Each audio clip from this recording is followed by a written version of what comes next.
Valdi tient tellement à son conducteur que rien ne passe sans qu'il ne puisse le voir. Et donc, je vous disais que nous allons recevoir aujourd'hui pour vous, en tout cas pour parler des troubles mentaux, les docteurs Doumazédié Kabasele. Bonjour docteur et bienvenue. Bonjour madame. Ouais, vous allez bien? Oui, oui, ça va. Comme je le disais, est-ce que je n'ai pas massacré votre nom en le prononçant surtout? Doumazédié, c'est comme ça? Doumazédié. Doumazédié. Alors, la présentation que j'ai faite pour vous est-elle celle qu'il faut ou il y a peut-être quelque chose à ajouter, en tout cas par rapport à votre parcours? Est-ce qu'il y a un plus que j'ai omis de dire quand même? J'ai fini ma médecine générale ici au Congo, c'est-à-dire que je suis un produit de la RDC. En étant passionné de la santé mentale ainsi que du cerveau, comme vous l'avez mentionné, j'ai dû rejoindre l'Institut national de santé mentale et neurosciences en Inde pour décrocher un diplôme de spécialisation dans ces domaines. Et je ne suis pas limité par là. En étant passionné de lier la santé mentale ainsi que la santé publique, j'ai un master en santé publique d'université américaine. Et je suis revenu ici pour aider les pays et sensibiliser. Ah, ça tombe bien, ça tombe bien. On va parler d'un sujet tellement sérieux, hein, Donnel. Et ça tombe bien qu'on est aussi un spécialiste, c'est-à-dire qu'il s'y connaît en la matière. On va bien le bombarder des questions parce que voilà, la santé mentale, il faut qu'on sache, hein, en tout cas, surtout dans notre pays plus précisément.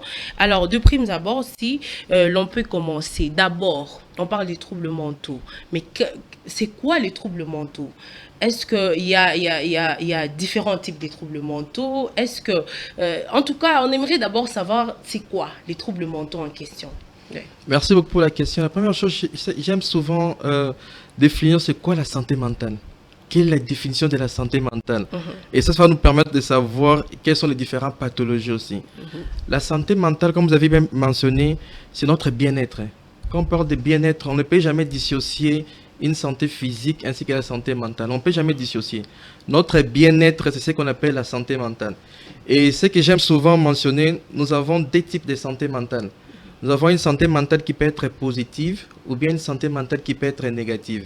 Quand on parle de santé mentale positive, c'est ce qu'on appelle notre bien-être. Le fait d'être résilient. Aujourd'hui, le fait de se réveiller très tôt matin, malgré les embouteillages pour arriver au travail. Et vous voyez, c'est ce qu'on appelle la résilience. Ouais. Ou bien le fait de pouvoir quitter trop tôt. Vous arrivez en retard et votre chef vous engueule. Comment sera votre réaction? Ça, c'est ce qu'on appelle le fait d'être très positif, optimiste. C'est ça qu'on appelle la santé mentale positive. À part la santé mentale positive, nous avons ce qu'on appelle la santé mentale négative. Maintenant, au niveau de la santé mentale négative, c'est là où on a ce qu'on appelle les différentes pathologies. Telles que vous avez parlé aujourd'hui de la dépression. La dépression n'est l'un d'autre que juste une forme d'une santé mentale négative. Nous allons en parler en détail. À part ça, nous avons ce qu'on appelle les troubles mentaux. Vous avez parlé de la folie. Aujourd'hui, quand on parle de santé mentale, les gens pensent que santé mentale égale folie. Non, ça c'est une différence.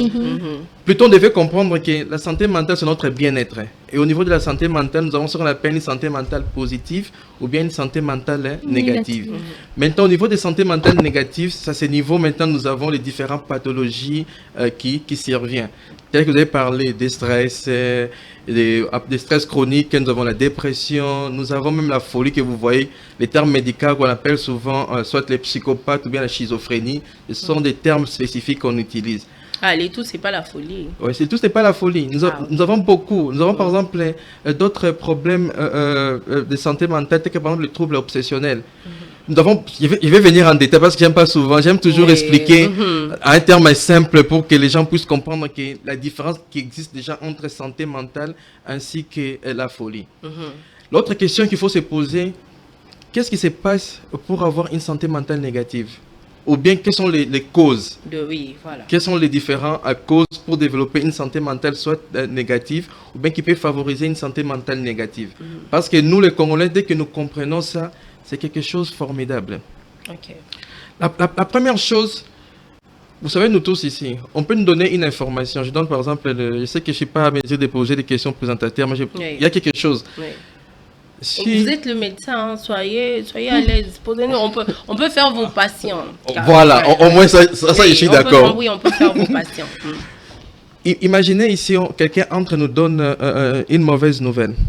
Quelle sera la réaction pour vous? Quelle sera votre réaction? Moi, je suis tellement émotive que je veux pleurer. Vous allez pleurer. Je serai triste. Tu seras triste. Affectée. Maintenant, imaginez, il y aura aussi une autre personne, on peut donner cette mauvaise information, même s'il est triste, hein, il va pleurer, il ne va pas s'évanouir. Et vous comprenez cette différence entre les personnes, des fois quand ils reçoivent une mauvaise information, qui s'évanouit directement, même des fois qu'ils perdent connaissance, et l'autre quand il reçoit ça, des fois il peut se dire, ok, tout va bien, ça va se passer. Il y a d'autres même qui ne réagissent pas. Ils restent optimistes. Ils restent juste... Voilà. Ça fait mal à l'intérieur, mais à l'extérieur, ils ne laissent rien paraître. Il ne reste rien par ça, d'accord. C'est la raison pour laquelle le premier facteur, nous avons ce qu'on appelle le facteur biologique, c'est-à-dire notre prédisposition. Chacun d'entre nous, des fois, est prédisposé à avoir soit ce qu'on appelle une santé mentale, favoriser une santé mentale soit positive ou bien une santé mentale négative. Ça, c'est le premier élément.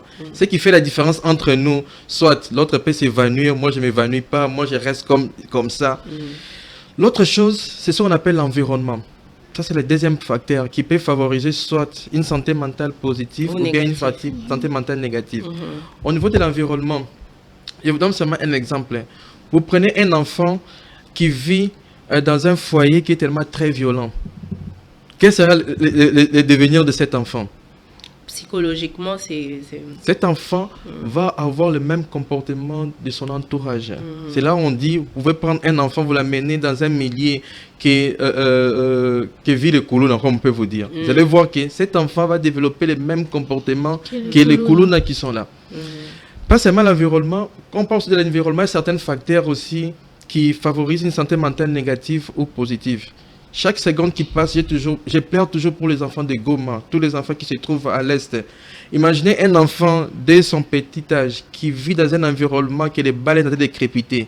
Au fur et à mesure qu'il grandit, qu'est-ce qui se passe avec cet enfant? Sa santé mentale.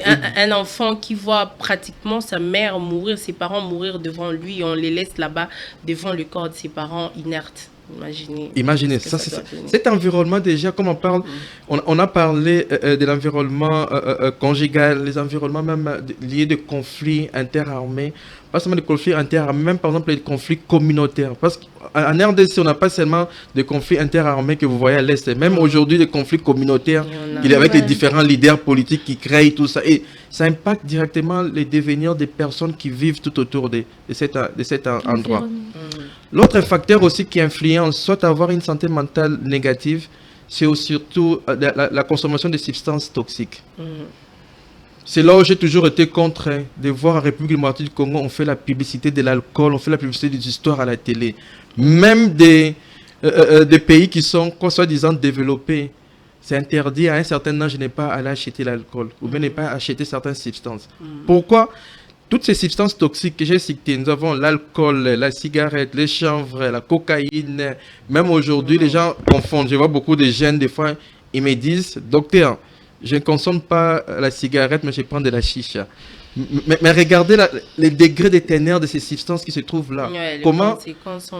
Quand vous consommez ça, comment ça détruit directement le cerveau.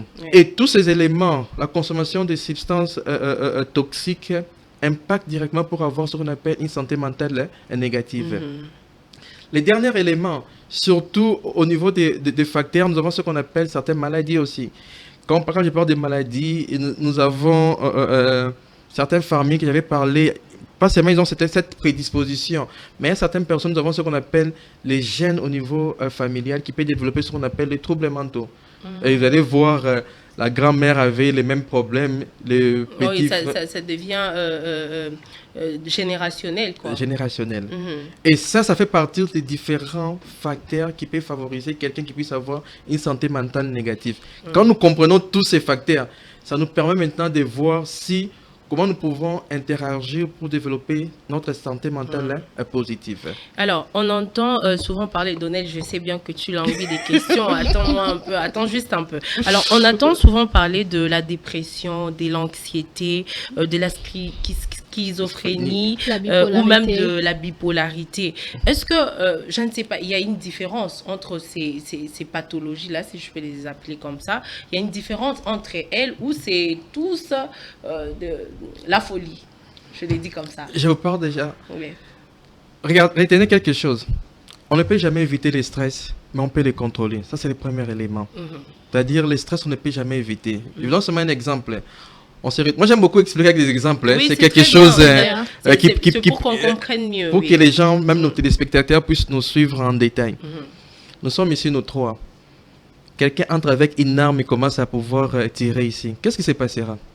On sera paniqué. Peut-être moi, je suis un invité, mais je vais sortir avant vous tous. Vraiment, oui. Ça, le stress, c'est quelque chose de naturel. Qui fait, c'est une réaction naturelle de notre organisme face à un danger. Quand je parle de la peur, oui, face à un danger qui peut être soit menaçante ou bien qui peut nous permettre d'être fort. Ce stress, c'est quelque chose de naturel. On ne peut jamais l'éviter. Maintenant, qu'est-ce qui se passe à ce niveau? Quand nous sommes stressés, il y a des mécanismes qui s'activent. Moi, j'aime souvent le terme américain qui dit soit fly or fight. Ça veut dire quoi? Soit, si je sais que tu es, on peut se battre ensemble, on fera quoi? On va se battre. On laisse passer. Mais si on ne peut pas se battre, je ferai. Je vais faire quoi? Je vais fuir. Maintenant, quand ces hormones sont activées en nous, on doit chercher à pouvoir les dégager. Ça, c'est au niveau des mécanismes normaux du stress. Maintenant, le stress devient mauvais quand c'est un stress chronique. Quand on n'arrive plus à pouvoir gérer toutes nos émotions, tous nos peurs, tout ça. Ça devient fréquent. Ça devient fréquent. Sans explication, on se retrouve ici. Je sens cette peur. Soit, par exemple, j'aime toujours donner, j'ai peur de pouvoir me réveiller le matin pour aller au travail. J'ai peur de pouvoir affronter une réalité. J'ai peur de pouvoir communiquer avec les autres. Quand ça devient tellement chronique, ça, on appelle des stress chroniques, qui est quelque chose de très mauvais qu'on doit apprendre à gérer des émotions. La dépression, maintenant, c'est quoi? La dépression, c'est un état continu de la tristesse. Ok, au fur et à mesure. Au fur et à mesure. Je peux être ici, on me donne une information. Je vous donne un exemple. J'ai échoué à un examen. Oui. Ça, c'est quelque chose de normal. Je dois être triste parce qu'en échouant, c'est quelque chose de normal. Je dois être triste. Ça t'affecte. Ça m'affecte. Oui. Ça, c'est un mécanisme normal de l'organisme. Mais ça devient compliqué. Même après l'examen, je me dis, comme j'ai échoué à cet examen, je ne vais plus encore refaire d'autres examens. Il devient maintenant triste de manière continue.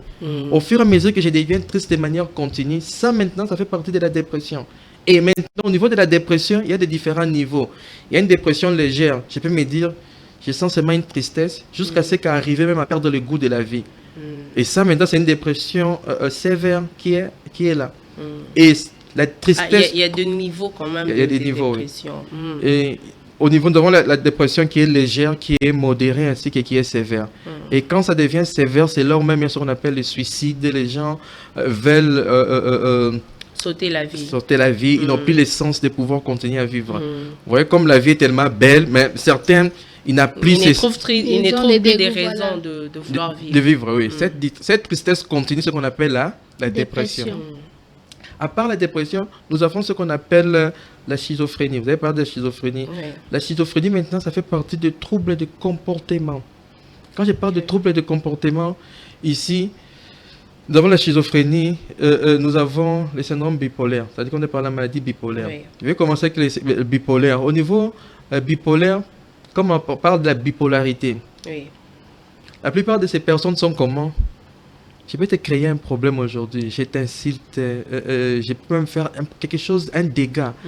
Mais à un même moment, ils ont double personnalité. Et quand ils commencent à demander pardon, tu te poses la question si c'est la même personne qui m'avait fait ça ou pas. Ils changent des faces facilement. Et vous allez voir, ils ont des réactions instables. Il peut se fâcher ici, il prend tout ce qui est micro, il commence à casser. Et à un certain moment, il se calme. Mais quand il dit que c'est toi qui as cassé ces micros, bien la télévision, il est étonné. Oui. Ça, il a fait inconsciemment. Oui, mais c'est un problème, c'est une maladie. C'est une maladie qu'on appelle le syndrome bipolaire. Est-ce que ça se soigne?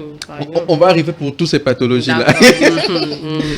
La schizophrénie, maintenant, ça fait partie des troubles de comportement que vous allez voir quelqu'un a un comportement bizarre. Laisse-moi vous faire rire. Ça, c'est j'aime. 3 mois passés, j'ai fini mon service dans un hôpital de la place. J'ai retourné, un médecin m'a appelé. Il me dit, docteur, vous deviez revenir rapidement à l'hôpital. Souvent, quand un médecin m'appelle comme ça, je n'hésite pas, je reviens rapidement.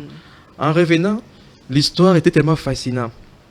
Il y a un jeune qui s'est dit qu'il était député national. Comment? C'est pas l'histoire qui est passée à la télévision. Ça, c'est quelque chose. C'est pas l'histoire qui est passée. Ouais, c'est pas cette histoire-là. Oui. Ce jeune-là, il est entré à l'hôpital. Je n'aimerais pas citer les hôpitaux. Hein. Il est entré à l'hôpital A. En entrant à l'hôpital, il a dit à tous les mamans qui étaient là que lui, il était autorité du pays, il était voté, tout ça. Ici, on ne traite pas bien. On devait prendre tous ces malades, les amener à l'hôpital B. C'est ça l'histoire. Sur place... Faire déménager pratiquement tout oui, environ tous les malades qui étaient aux urgences. Environ, il y avait 10 malades qui étaient aux urgences. Et imaginez, c'est un hôpital qui... le soin est bien donné, mais la plupart des personnes qui partent là-bas n'ont pas assez d'argent. Vous savez bien, aujourd'hui, les hôpitaux coûtent cher. Ouais, les soins sont vraiment... La famille était tellement contente, la plupart d'entre eux étaient contents qu'aujourd'hui, nous avons réussi un sauveur qui doit nous prendre et puis nous amener à un meilleur hôpital, l'hôpital B qui l'a rejeté. Le médecin de l'hôpital A a dit non, ça c'est normal. Comment ça fait-il que quelqu'un vient comme ça, on ne connaît pas ton identité directement, tu dois prendre les gens. Et la famille maintenant était tellement excitée qu'ils voulaient partir. Le médecin de l'hôpital A été tellement sage. Encore nous les Congolais avec la gratuité. La gratuité, oui. Ça. Le médecin numéro 1 était tellement sage, bravo à lui. Il a fait signer le consentement à toutes ces familles en disant vous voulez quitter contre avis médical. La plupart des familles étaient excitées de commencer à signer. En sortant, ce médecin n'avait pas de véhicule, rien du tout. Il commence à sortir. Des fois, juste à l'entrée, on voit un D107. Selon l'histoire, un D107 qui a amené les traumatisés, qui avait fait un accident pour amener à l'hôpital A. Arrivé à l'entrée, il dit aux militaires qui étaient dans le D107, c'était les policiers, ainsi que les autres personnes. Il dit, ici on ne traite pas bien. Moi, je suis autorité de ces pays. Allons-y à l'hôpital. Bélo, j'amène tous ces patients. C'était vraiment l'ordre. J'imagine les tons rassurants qu'il avait pour convaincre les gens. Mais c'est quelqu'un quand... On parle souvent, parmi les troubles de comportement, les idées des grandioses. Ce sont des gens qui rêvent très grand, qui savent parler. Ouais. Et ce sont des meilleurs dragueurs même. Franchement. Attends, tu t'imagines que peut-être un schizophrène nous a déjà certainement. Parce que des fois, on se demande cette personne, il y a des types de personnes, quand ils t'abordent, la personne est vraiment, je ne sais pas, en train de rêver, confiante. Et quand tu vois la réalité, elle est tellement différente de sa façon de penser. Surtout ma sœur. Voilà, c'est là où je voulais maintenant tirer aussi. Vous voyez, c'est que beaucoup de femmes nous suivent, beaucoup de filles qui nous suivent. Ils devaient comprendre. Et tout le monde, la plupart des gens sont montés dans ces bis. Ils sont montés, ils sont arrivés directement à l'hôpital B. En arrivant à l'hôpital B, c'est là maintenant, l'hôpital B était tellement très content. Ils ont reçu plus de 15 personnes aux urgences. Et l'autre hôpital les a quand même reçus. Oui, les hôpitaux, c'est comme d'habitude, quand les malades arrivent, urgence, la première chose, c'est pas l'argent, on doit tout le monde recevoir les malades. Ils ont reçu tous les malades. En recevant les malades, maintenant ça devient intéressant. Quand l'équipe de l'hôpital B pose aux responsables, est-ce qu'il faut aller maintenant faire à l'administration, faire des formalités, tout ça? Il leur répond calmement. Nous sommes la nuit, actuellement les banques ne fonctionnent pas. Ma carte bancaire ne fonctionne pas actuellement. Vous devez patienter, vous devez traiter. Il a commencé même à menacer toute l'équipe. Vous devez traiter rapidement. J'ai dit oui, on a déjà pris les gens en charge. Oui. Mais l'idée c'était juste de formaliser les noms, savoir tout ça. Et à un même moment maintenant, quand l'équipe commence à discuter avec ces jeunes, ils se rendent compte que ces jeunes avaient vraiment des délires, tout ça. Ils n'étaient pas cohérents avec ce qui se disait. C'est à ce moment maintenant, les militaires qui l'avaient mené, ils sont fâchés. Les médecins, l'équipe médicale, ils sont fâchés. Ils ont commencé maintenant à faire quoi? À tabasser, à prendre la personne pour vraiment les maîtriser. C'est là maintenant les patients alors les patients étaient traités. C'est à ce moment maintenant qu'on m'appelle. Parce que quand sa mère a su que son fils avait un trouble de comportement, c'était un patient qui était suivi mais qui avait stoppé ses traitements. Vous voyez comment il a dit emporter toute une génération. Franchement. C'est ça maintenant au niveau, on parle des troubles de comportement. Il y a beaucoup d'histoires. Vous allez voir que quelqu'un a un comportement qui ne cadre pas avec la société. C'est ce qu'on appelle un trouble de comportement. Et ça fait partie des différentes pathologies que nous avons. Tout ça, c'est différent. C'est dans ces cadres qu'on parle de la sensibilisation. Il faut pas seulement identifier, comprendre et éviter la stigmatisation. Revenons à votre question, si ces maladies sont traitables.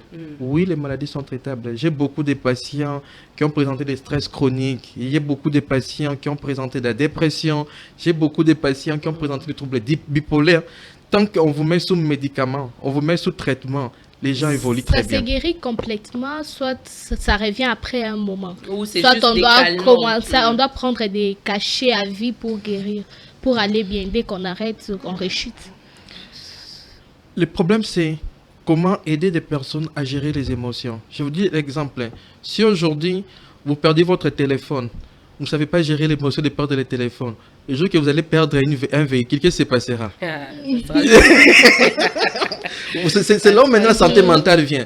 La santé mentale, on n'est pas là seulement pour pouvoir donner les médicaments, mais nous sommes là pour pouvoir aider les gens à guérir au niveau de l'esprit. C'est ça la différence. Et à prévenir les émotions. À prévenir les émotions. Parce que même, on te met sous traitement. Si tu ne sais pas, aucun médecin t'aide à pouvoir gérer tes émotions. Les mêmes problèmes vont toujours revenir. Mais à vous entendre parler, on dirait que nous avons besoin d'être suivis psychologiquement par des professionnels dans notre vie quotidienne. Mais est-ce qu'au Congo, chez nous, ça se fait? Est-ce que moi, par exemple, je vais me lever un jour, je me dis, je vais consulter par exemple un psychologue pour que l'on puisse savoir ce qui se passe? Mine de rien comme ça, est-ce que chez nous au Congo c'est vraiment une culture qu'on a, ou peut-être c'est une culture qu'on devrait adopter parce que c'est essentiel, c'est important? Déjà, c'est quelque chose que j'ai oublié concernant ma présentation. Je suis responsable d'une structure, d'une organisation qui fait la promotion de la santé mentale ici en RD Congo. Vous savez comment j'ai dit lancer cette organisation, ce mouvement national de santé mentale? Déjà, pour me voir les différents hôpitaux, je n'aimerais pas citer les noms, ça coûte très cher, hein? Ça coûte très cher juste pour... Heureusement que tu l'as dit. Heureusement que tu l'as dit de toi-même. Oui, ça je le sais. C'est la raison pour laquelle j'ai même lancé ces mouvements pour pouvoir permettre aux personnes, pas seulement nous réunissons avec nous, les spécialistes tout autour, qui acceptent la vision d'accompagner la population congolaise. Et à même moment aussi, nous favorisons pour que les gens puissent avoir accès à tout ce qui est conseils, consultations liées aux soins psychologiques. Comme je disais, venir me voir, ça coûte cher. Deuxième chose, c'est la culture. Aujourd'hui, en RD Congo, les gens ne sont pas tellement sensibilisés pour comprendre que tel problème, je dois aller voir un psychologue, un médecin, tout ça. Les gens pensent seulement c'est Kindoki. Ou bien les gens pensent que Tata Moissi. Les gens pensent que les oncles. Le prix aussi, heureusement que vous venez de le dire de vous-même, ça coûte cher. Les prix aussi peuvent freiner. Comme moi, par exemple, je peux bien en avoir besoin, mais quand tu vas me dire qu'il faut que je paye un certain montant, je me dis que non, ces montants-là, ça va me servir à autre chose. Et je l'utilise dans d'autres choses plus importantes, au fait. Parce que dans la vie, nous avons souvent le sens des priorités, au fait. Même si ça peut dépendre de notre santé, mais il y a des gens qui vivent dans le sens des priorités. On fait ce qui est prioritaire. On peut avoir la volonté, mais on manque les moyens. Même au détriment de notre... C'est là où j'invite le gouvernement congolais. Le gouvernement congolais devait prendre certains types de responsabilités pour intégrer les politiques de la santé mentale dans la prise en charge. Au début, vous avez parlé d'un élément très important. Je vous dis aujourd'hui, la santé mentale des élèves. Est-ce que vous savez ce qui se passe au niveau des différents enfants? Comment nous pouvons soutenir ces enfants? Tant qu'on n'intègre pas une politique de la prise en charge ou bien de soutien psychosocial des élèves, on aura tout autour de nous des colonnes. Ça tombe bien. Récemment, il y a eu quand même une série d'événements avec certains élèves, des adolescents, qui, il y a quelques mois, l'année passée, l'un a poignardé son collègue jusqu'à lui ôter la vie. L'autre, récemment, est parti en classe avec une grenade qui a aussi créé tout autant de dégâts que le premier. Est-ce que ça vient d'où, ces genres de comportements, ces genres d'agissements chez des enfants qui sont censés, en tout cas, être innocents, ne pas connaître vraiment les choses de cette façon? Vous avez posé la question, ça vient d'où? Oui. Pas parce que ça vient d'où, les problèmes existent. Parce qu'aujourd'hui, nous sommes informés parce qu'il y a un dégât. Mais pour nous, les personnes de santé, nous faisons face à différents problèmes de manière régulière. C'est dans ces quatre mêmes, j'ai dit, dans notre mouvement, nous avons lancé la promotion de la santé mentale au niveau des écoles. Parce que ça devient maintenant très, très, très élevé. La première chose, beaucoup de nos parents, des fois, ne savent pas comment gérer les émotions de leurs enfants. Donc, seulement un exemple typique. Vous allez voir un enfant à l'âge de 2 ans qu'il est tellement très violent. Maman, il va répondre que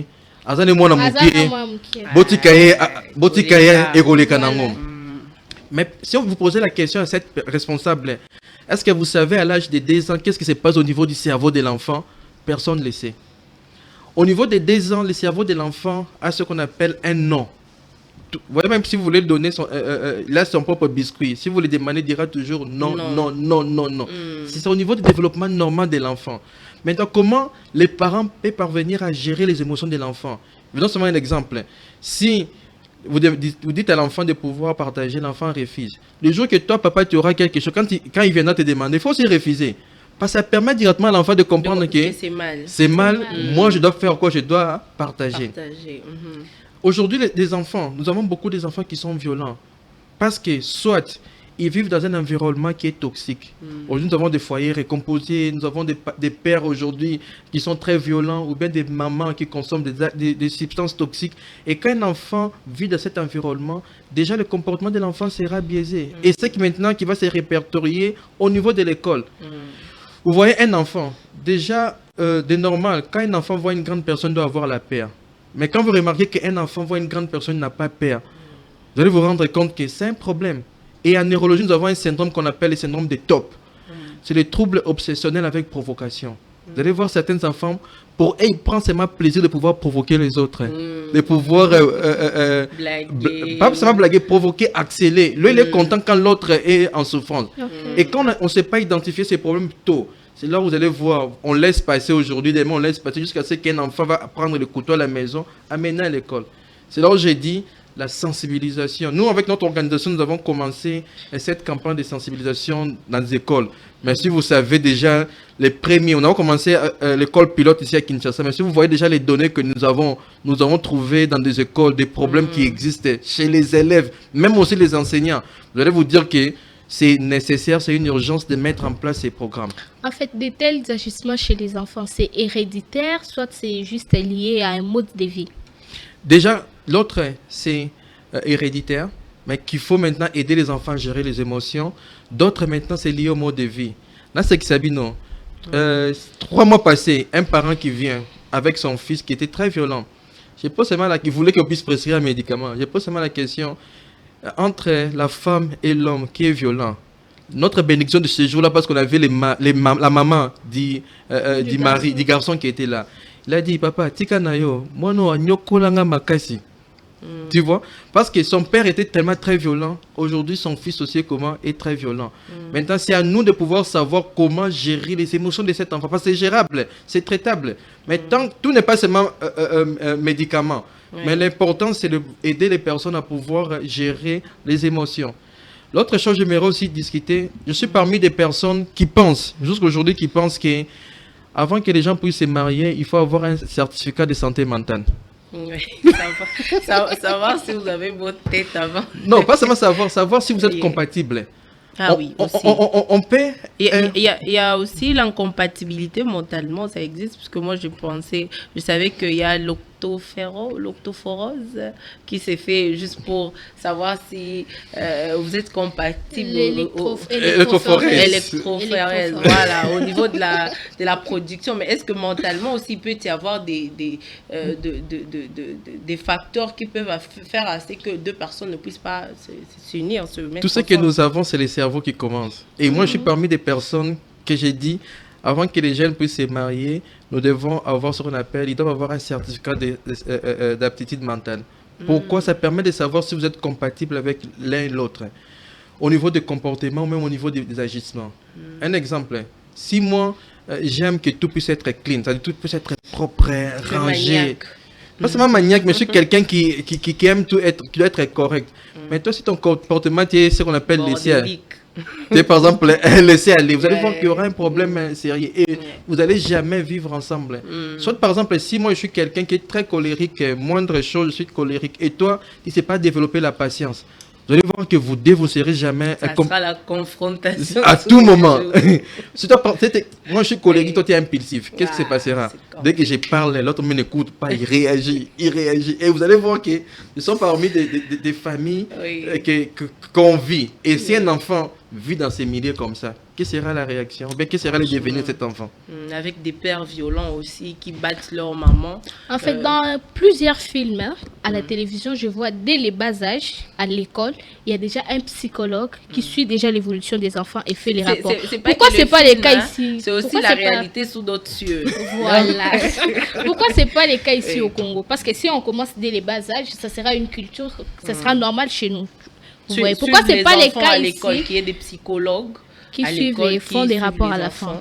et faire des rapports. Appeler même les parents, vous voyez, nous avons remarqué tel comportement chez l'enfant, c'est dû à ceci, à cela. Pourquoi ce n'est pas le cas ici au Congo? Je me pose la question, vous voyez cette question-là? Oui.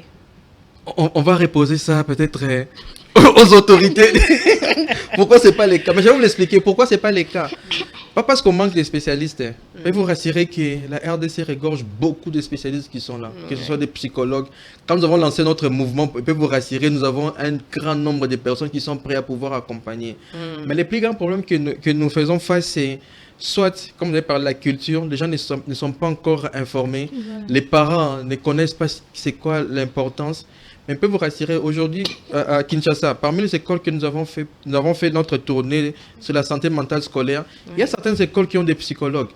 Mais l'objectif que nous, notre organisation, que nous voulons faire aussi, nous voulons commencer maintenant à former des ambassadeurs de santé mentale, pas seulement qui seront dans des écoles, qui seront dans des hôpitaux, qui seront même aussi dans des églises, même aussi au niveau de l'administration du travail.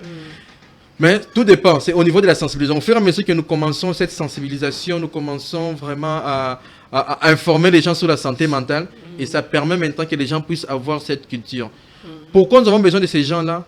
Aujourd'hui, nos parents, surtout nos parents africains, ils pensent que si l'enfant doit réussir, il doit être seulement médecin, il doit être avocat, il doit être... Vous voyez, tout ce qui est le travail des bureaux. Mais personne, si un enfant a une passion, par exemple, du foot, c'est aujourd'hui, on a compris que le foot payait bien plus que les médecins. Hein. C'est aujourd'hui qu'on a compris que le foot paye mieux plus qu'être juriste. Aujourd'hui, chaque enfant a une passion, quelque chose. C'est aussi la responsabilité de ces conseillers, des psychologues qui se trouvent dans des écoles pour comprendre la passion de l'enfant et les diriger vers ce qu'il veut. Mais tant que nous tous nous forçons les enfants à devenir les gens qui restent dans les bureaux, c'est ça aussi un problème de santé mentale.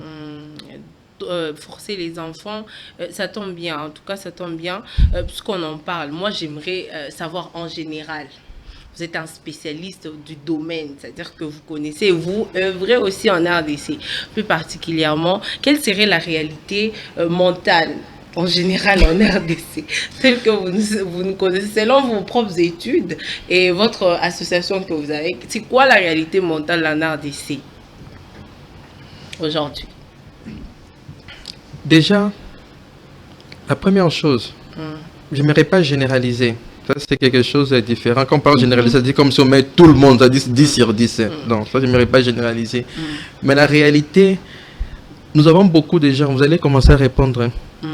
La première chose, vous allez comprendre si les Congolais ont une santé mentale positive ou négative. C'est à vous de répondre. Oui.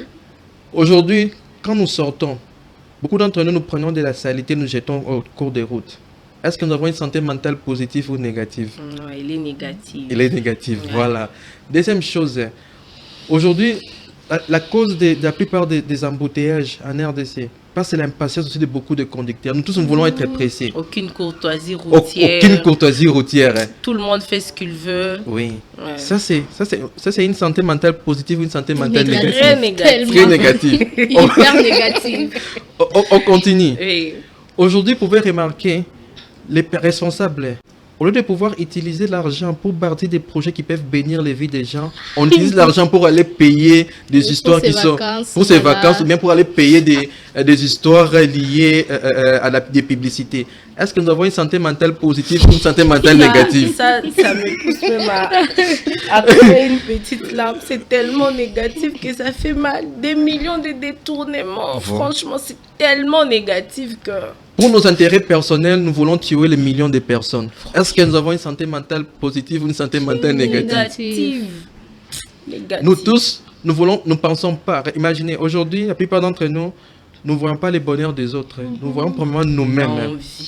L'envie nous-mêmes. Est-ce que nous avons une santé mentale positive ou une santé mentale négative? Très négative avec la sorcellerie dedans. Mais aujourd'hui, quand nous sortons seulement les matins pour arriver au travail et puis revenir, quel est notre état? Est-ce que nous avons ce qu'on appelle ce stress chronique ou pas?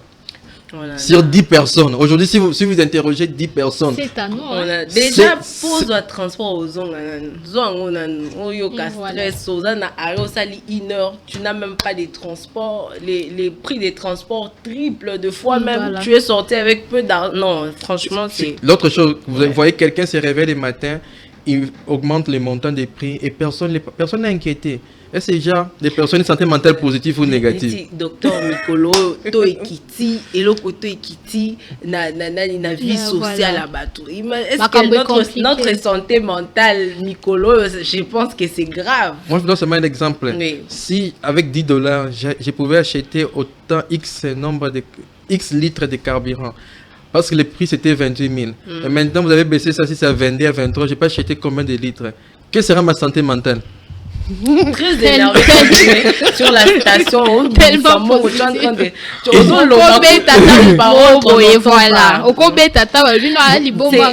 c'est vraiment un sujet assez intéressant. Vous avez compris maintenant quelle est notre santé mentale. Si vous posez la question maintenant quelle est la santé mentale des Congolais, chacun d'entre nous a la réalité. Est-ce que c'est positif ou bien c'est négatif? Nous avons déjà la réponse. C'est surtout lié au mode de vie, des réalités au quotidien. Oui. Alors, je pense que nous savons que notre pays, comme vous l'avez dit d'ailleurs, depuis dès les débuts, nous avons plusieurs types de conflits au pays, comme ceux qui touchent en tout cas plus particulièrement l'Est de la RDC. Est-ce que ce qui s'y passe, ça a des conséquences, en tout cas psychologiques, durables sur la population, sur les enfants? Est-ce qu'on doit s'inquiéter, même après que cette situation soit passée? Est-ce que l'État doit tout mettre en œuvre pour aussi penser à la santé mentale de la population? Oui, l'État doit tout mettre en œuvre parce qu'on doit beaucoup s'inquiéter. Vous voyez ces enfants qui sont là-bas, leur devenir mental est vraiment déjà touché. Et c'est à l'État de voir comment intégrer au niveau... Parce qu'on a mis la gratuité de l'enseignement, mais introduire aussi ce qu'on appelle une politique totale de la prise en charge ainsi que la promotion de la santé mentale en milieu scolaire. Ça va beaucoup aider ces enfants à retrouver leur résilience, leur force et voir comment progresser. Parce que si on ne fait rien, ces enfants, on risque de les perdre. Pour moi, ce sont des enfants qui vont devenir des psychopathes parce qu'ils ont vu beaucoup de problèmes. Ils ont déjà perdu l'essence de continuer à vivre. Ils ont même perdu cet épanouissement et ils ont perdu même l'essence de pouvoir innover. Et c'est à nous maintenant de voir comment travailler avec tous les décideurs, les mobilisateurs de fonds pour savoir comment aider ces élèves, ces personnes à aller de l'avant. L'autre question, ce qui me vient en tête, est-ce que vous le savez que même les gens qu'on arrête, qu'on les met en prison, on devait avoir tout un service de la santé mentale. Voilà, pour la réintégration. Pas seulement l'intégration. Ça amène à plus de questions que de réponses. Je vous donne seulement un exemple. Est-ce que vous savez qu'un homme normal ne viole pas? Ah, il faut qu'il soit... Oui, parce que moi aussi, si je venais chez vous, vous ne voulez pas, je pars chez une autre, ne veut pas, je vais aller même chercher quelqu'un d'autre pour avoir les plaisirs sexuels, comme on l'appelle. Oui. Mais maintenant, si vous voyez un homme parvenir à violer quelqu'un, ça veut dire qu'il a un problème de santé mentale. Oui. Ça veut dire que la condamnation ne suffit pas. La condamnation ne suffit pas. Il faut le traiter. Il faut le traiter. Parce que même si vous l'envoyez 10 ans, 5 ans, quand il va sortir, c'est la raison pour vous voyez, quand quelqu'un sort, il récidive directement. Parce que c'est tout un problème. Même le colonel que vous voyez, vous arrêtez quelqu'un, vous l'envoyez, mais tant que vous ne le traitez pas, cet enfant, qu'est-ce qui se passe? Vous allez avoir un problème. Nous avons tellement à dire, docteur, sur ces sujets. Vous l'avez aussi vu. Hein. Même nous sommes en train de rester sur notre fin d'honneur. Mais on aimerait quand même vous poser une toute dernière question parce qu'il y a Valdi qui est très attaché à son conducteur. Il est là déjà, il se fâche. Il se fâche, mais il comprend quand même l'importance du sujet et la pertinence, puisque nous avons besoin de savoir. Donnel, je peux poser une petite question et après, le docteur pourra peut-être dire un dernier mot. Journée, voilà.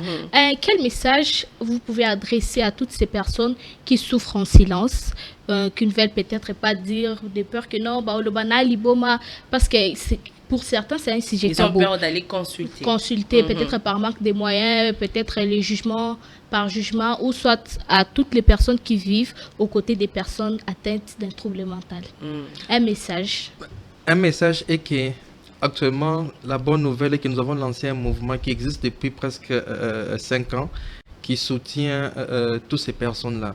N'hésitez pas de pouvoir contacter la chaîne, afin de voir comment entrer en contact avec tous ceux qui sont des spécialistes. On verra comment on peut les aider. Ça, c'est le message qui peut lancer à tout le monde. Parce que si nous attendons que telle personne puisse faire quelque chose, toutes ces personnes qui souffrent en détail, vous allez attendre longtemps et ils n'auront jamais la solution. Et puis vous rassurer, nous avons lancé beaucoup de consultations, des fois même gratuites, des fois même sans payant, et nous avons même soutenu. Il y a des gratuites que je veux. Il y en a. Des fois, l'objectif c'est seulement d'aider la communauté, aider les personnes qui souffrent en silence afin de trouver une guérison. C'est ça notre objectif. Et n'hésitez pas de pouvoir contacter la chaîne afin de pouvoir nous mettre en contact pour pouvoir les aider. Et là aussi, demander un message à ces personnes-là qui sont proches, qui sont tout le temps avec ces personnes qui souffrent des troubles mentaux, mais voilà, quotidiennement, ils vivent avec eux. Déjà, les personnes qui sont tout autour, je comprends les fardeaux qu'ils ont. Parce que c'est pas facile de pouvoir vivre à côté de quelqu'un qui présente ces troubles mentaux. Mais la vérité est que vous ne devez pas seulement continuer à comprendre leur état. Parce que tout ce qui présente ne dépend pas d'eux. Plutôt, vous devez voir comment trouver un spécialiste pour pouvoir vous aider. Pas seulement aider les patients, même aussi aider les personnes qui vivent tout autour avec eux. La première chose, c'est s'ouvrir. Éviter cette stigmatisation, arriver, trouver un professionnel et puis discuter avec eux et ils vont beaucoup vous aider à trouver une solution. Être aussi indulgent, parce que ces personnes-là sont vraiment difficiles en comportement. Pas seulement difficile. Tu vois les troubles de comportement des eux-mêmes, ils ne connaissent pas qu'ils sont malades. Ils ne connaissent pas qu'ils sont malades. Ils font des choses qu'ils ne veulent pas reconnaître. Ils ne veulent pas parce que c'est un changement de comportement. Tu vois, c'est-à-dire, tout ce qu'il fait, c'est dans ce cadre même, je ne sais pas si chez nous ici, même dans d'autres cieux, si un fou te poignarde, bien te fait du mal, il n'est pas responsable de ce qu'il fait. Il n'est pas responsable. Il n'est pas responsable de ce qu'il fait. Mais je ne sais pas ici chez nous, est-ce qu'avant de condamner quelqu'un, on se rend compte qu'il est fou ou pas. Déjà, avant qu'on puisse finir, si seulement vous suivez les procès de la dame qui a braqué ici, vous allez vous rendre compte qu'il y a beaucoup d'incohérences. On dirait qu'elle n'a pas toute sa tête. Et puis la consommation de la drogue. Le montant, elle a même avoué même le nombre de 7 par jour. Elle a dit que c'était sous prescription médicale. C'est juste à vérifier. Parce qu'au moins, il faut essayer de voir est-ce qu'elle n'est pas dépendante à ces histoires-là. Oui, ça aussi. Mais c'est la question que j'ai dit. Elle n'est pas seule. Il y a beaucoup de personnes des fois qui vivent la dépression. Il y a beaucoup de personnes qui... on ne doit pas seulement la condamner. On ne doit pas seulement, par exemple, la traiter des mauvaises. Mais vous devez comprendre qu'il y a beaucoup de personnes qui vivent le même tableau qu'elle a. Soit aux problèmes financiers, aux problèmes de la vie, à tout ce qui se passe. Voilà, merci beaucoup en tout cas à vous, cher docteur Doumazedi Kabasele. C'était un plaisir de vous avoir sur ce plateau, surtout pour cette sensibilisation, ces sujets assez importants. J'espère bien que vous pourrez peut-être nous revenir, pourquoi pas pour une émission tout entière, pour en parler en long et large, parce que malheureusement, les temps nous est compté aujourd'hui. Vous avez peut-être un dernier mot à lancer avant de nous quitter sur ce plateau? La santé mentale, c'est un défi en RDC. Mais je crois et je continue à croire toujours qu'ensemble, nous pouvons bénir les vies des gens et aider des personnes qui souffrent. Tout commence par l'écoute, par la sensibilisation et aider les gens à aller de l'avant. C'est ce que je crois et je suis sûr qu'ensemble, avec nous tous, nous pouvons écrire une nouvelle histoire pour ces pays. Pas un mouvement qui sera basé sur la politique du pays, mais un mouvement qui est sur la promotion et la dignité humaine. Voilà, merci beaucoup, docteur, d'avoir été avec nous sur ce plateau. Juste après, nous allons prendre le clip 10 jours. Si je suis en bon terme avec Valdi, nous allons prendre les clips